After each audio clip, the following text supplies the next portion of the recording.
All right, ladies and gentlemen, we are live here today on this Facebook Live with Donna Gene Koci. Welcome to the show, Donna Gene. Why don't you take a second and tell us a little about yourself, how long you've been doing this, all that good stuff, please. Oh, thank you, Rick. Good morning. And thank you. What an honor to be here.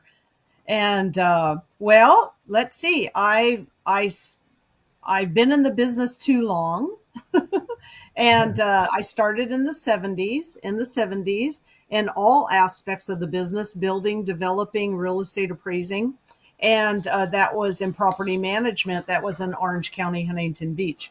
And then I obtained my real estate license in 2013, and I was in Temecula, Riverside County there, Temecula. Okay, cool. And Cool. And since the 70s, wow. So you've been doing this longer than me. You've been doing this almost 50 years.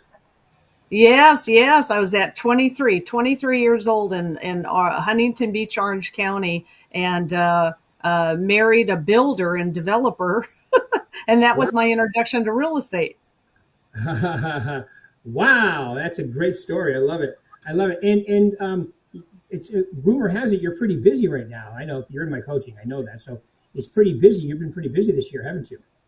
Yes, I have been busy. I've been blessed this year, and even with the market, I just made April in my Menifee office. I made number one in sales in my Menifee office, and then top 50 in the company wide for April, number 15.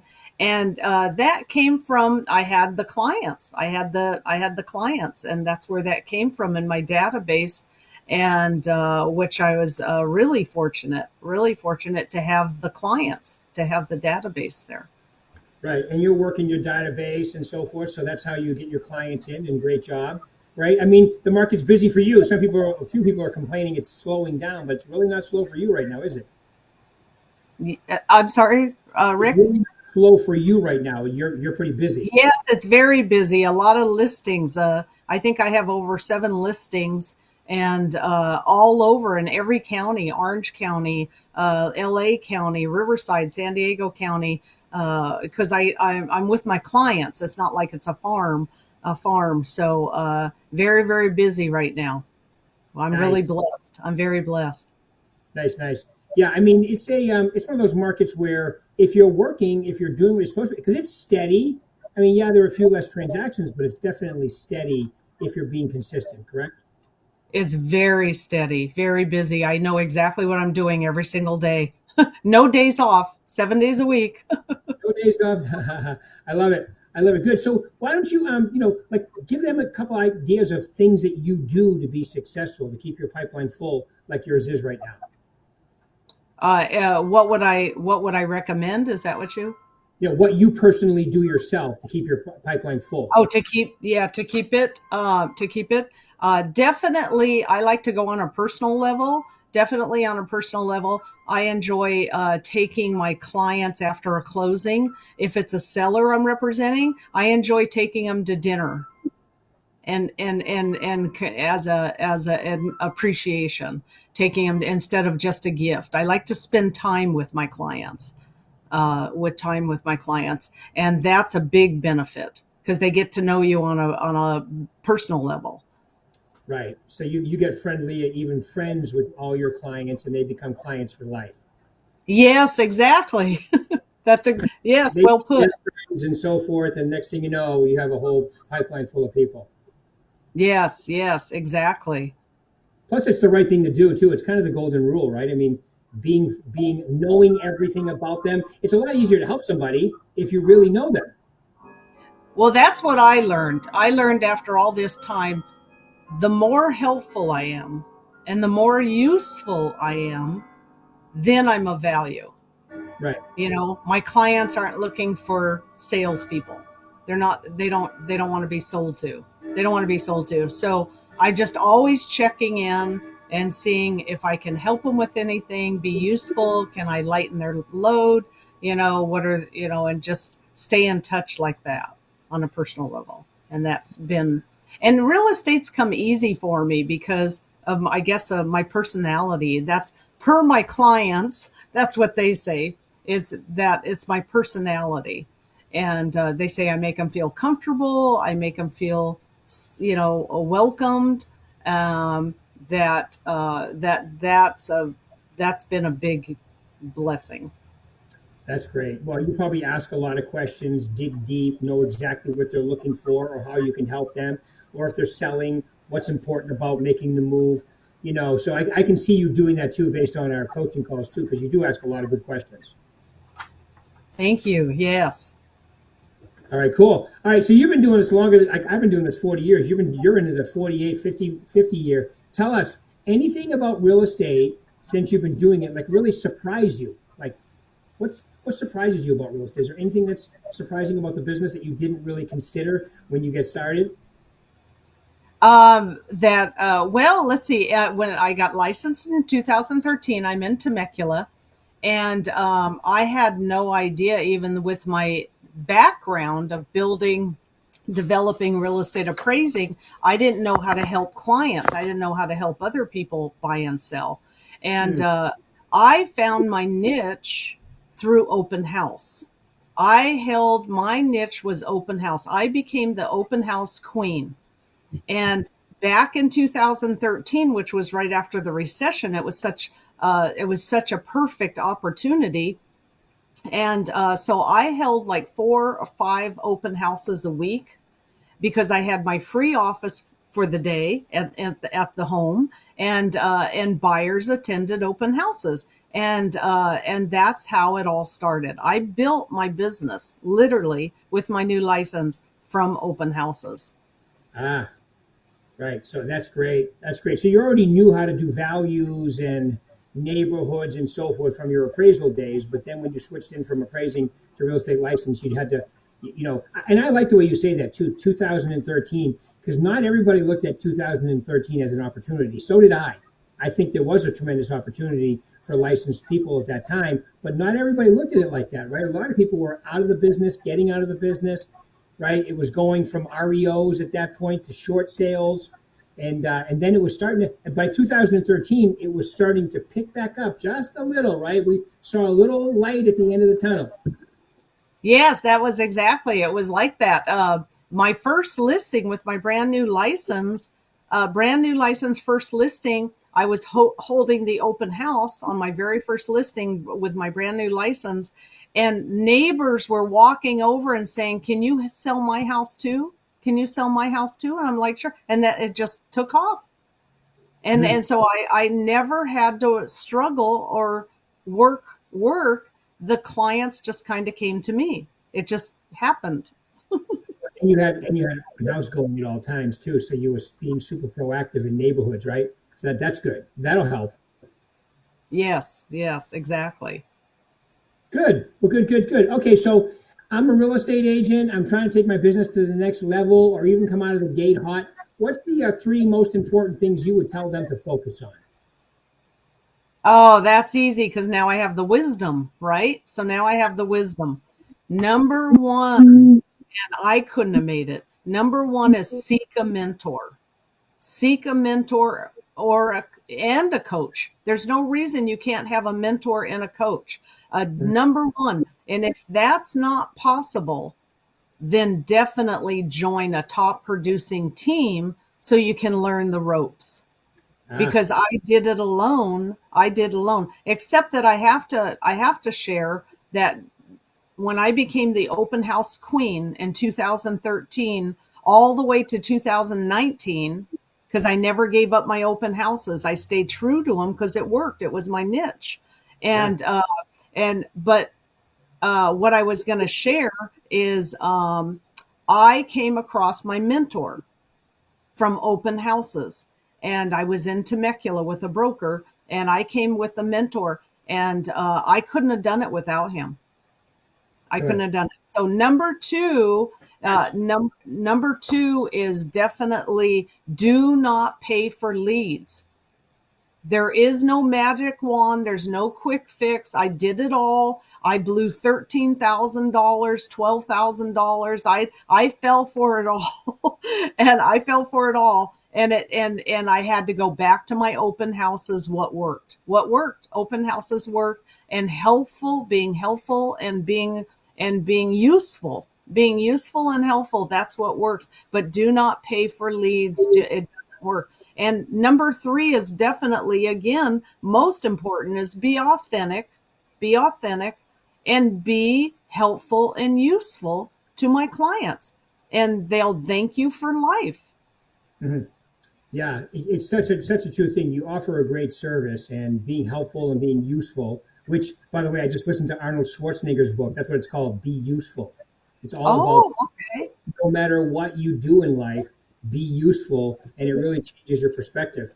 But I like what you said too. So you had an office every day in your open houses, right? It's like a free retail store to collect leads if you do it right. And we have traffic today in open houses too, don't we? Yes, yes. And when I did those open houses, I always made sure I brought comparable sales, other listings, active listings that were comparable in the price range. And I also always offered loan information as far as like the 10 commandments, like getting pre-approved, what not to do. Like you don't co-sign, you don't go buy a car, you don't get a credit card, you don't do anything once you're pre-approved. And I had all this information. Buyers would come into my open house, and they would actually hold up their hand and they would say, I have a realtor. And I'd say, oh, okay, thanks for letting me know. Please give me your realtor's name and phone number. And they would.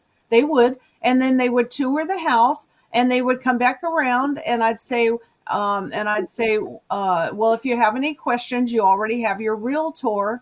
And they go, well, we do have a couple questions. And I would answer their questions. And then that night I would get a call, and they would say, we fired our realtor. Can you show us some homes? That's such a great point too. When you're doing open houses, it's such a great point. They come in, and it's like you said, like your clients tell you, you make it easy for them because you make them feel comfortable. You ask a lot of great questions, right? So when it's almost like it's not almost, you are applying for a job right then, right? And they can decide to hire you. And back then, it was a little easier because back then, very few people used the buyer broker agreement. Now they have to have one signed, but once they're working with you and you have it signed, it makes it even better for you too. So there's so many great reasons to be out there and having active open houses. And by active, we also mean knock the neighborhood, invite the neighbors, do some social media, do a commercial about the house, invite everybody, and you always get better attention. You always get better, the amount of people that show up will Yes. be better. Yeah. Yes, yes. Oh, and Rick, very important. This year, coming out the gate since January, I have closed three buyers that came to my open houses that were not in my database, and the GCI was 3.3 million, Nice. That's awesome. and Is that that was unexpected buyers. That right? was Unexpected came to an open house and they bought from you, right? Because you know what you're doing. You know the market too. Let's face it. You know your market area. You know what's on the market. Like you said, I do my homework. If I'm out at an open house, I do my homework. I know what's for sale in the neighborhood. I know what's going on. I know what, average sale price today. A lot of people today use the average cost per square foot, whatever, yeah. as long as you're familiar. Why wouldn't the buyer want to use you if you know what you're doing, right? Right, right. And you never outgrow coaching or mentor, never. And that's why I'm with you on meetings, you never outgrow. You can never get too big for not needing a coach or a mentor. Yeah. And we discussed yesterday too on the coaching meeting that how I became aware of the last three buyers that I helped get into a closing. They were with a certain lender, right? Remember? And then Yeah. I started calling my buyers because I was aware of that. So I shared that information. There's all kinds of reasons why you can call those buyers back that have seen and give them information, keep them updated. We all know the rate. I can't tell you how many times I answer that question. Is the Fed going to lower the rate? The rate's going to come down. The answer is yes. The question is when. Until then, this is the market we have. So what can you do today?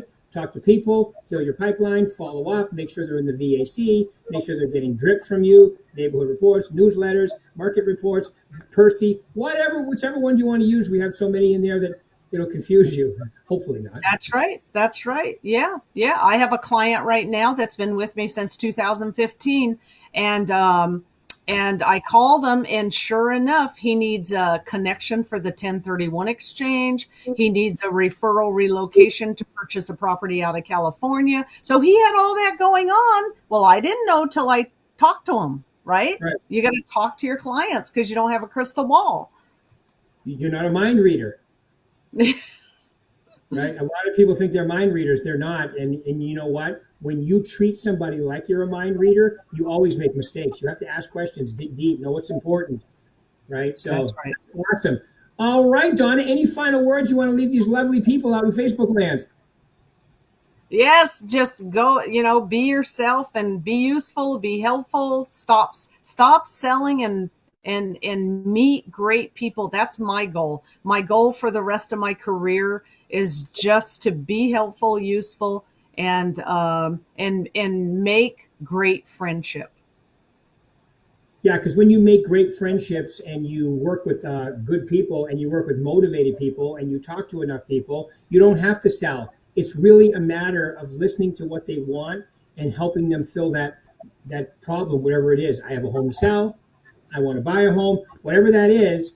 When you're asking questions and you're digging deep and you know what's happening, you don't have to be selling. It's really not selling. It's really just getting them what they want. Yes, yes. I know I'm doing something right when my clients call me since 2014. Since 2014 and 13, my clients call me and say, "Come over to the house. You haven't been over to the house. I want you to see what we're doing to it." And so I know I'm doing something right because I'm still top of mind. They invite you over. Yeah, that's big. Do you know that NAR has a lot of stats, and a few of them are actually useful? Okay, that wasn't a Yes. big one. Maybe it was. But my little joke is non-active realtor, NAR, non-active. That's an old Mike Ferry line. But I mean, my point is, is that they do have some good stats. And one of the stats they offer is, that 78% of all agents, once they close on a property, never talk to the client again. Is that right? That's a NAR I stat. couldn't Yep, imagine. 70. So I that, couldn't, Donna, is that what they call the commission grabbers? They go in for the commission and go on to the next client. well, Is that and when what? you do that, it's painfully obvious. So let's say you don't do a great job. Wouldn't it be tough to call your clients after a closing if you don't do a good job? You do the bare minimum, and they end up not liking you. I mean, how could you call them, right? So that tells you that slightly over three-quarters of all agents aren't doing a job well enough that they feel comfortable to call their client after a closing. Isn't that crazy? That is. That is. That's Yeah. why we, that's why I we, didn't know that. I learned something new today. yeah. I learned something today. Yeah, 78%, which means there's a lot of room for improvement in our client. I mean, in any business, but especially in the real estate business. That's All right. amazing. Thank you very much for your time today. I really appreciate you. We'll keep it rocking. I'll talk to you on our next coaching call, or you can call me anytime in between. Everybody else, have a Thank wonderful you so much. Thank you. day. I appreciate you. Take care. Thank you. Bye-bye.